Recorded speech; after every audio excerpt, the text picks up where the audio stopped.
Mais au fait, Madame Grandjean, c'est quoi l'Europe sociale?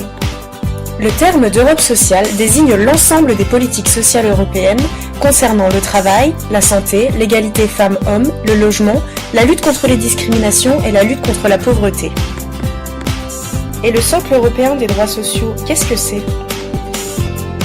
Le socle européen des droits sociaux est adopté le 17 novembre 2017 lors du sommet social pour des emplois et une croissance équitable à Göteborg en Suède par les présidents du Parlement européen, du Conseil de l'Union européenne et de la Commission européenne.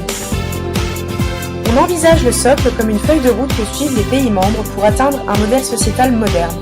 Le socle énonce 20 principes autour de 3 thèmes: égalité des chances et accès au marché du travail, conditions de travail équitables, protection et inclusion sociale. Ce sont donc des directives européennes. Pas toujours. Les pays membres doivent être en convergence avec le socle, ils s'engagent sur des objectifs communs, mais de nombreux sujets relèvent de la compétence des États. Et concrètement, quelles sont les actions mises en place?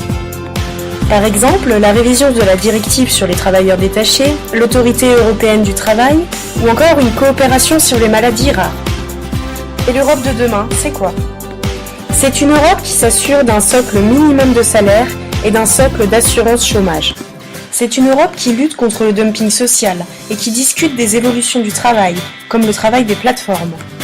C'est une Europe qui prend en compte les facultés de mobilité pour les étudiants et les apprentis, qui met en place des coopérations entre les chercheurs sur des sujets comme l'autisme, les maladies rares ou encore les cancers pédiatriques. L'Europe n'est pas acquise et la paix non plus. L'Europe sociale est un enjeu d'équilibre à la dimension économique dans nos sociétés européennes modernes.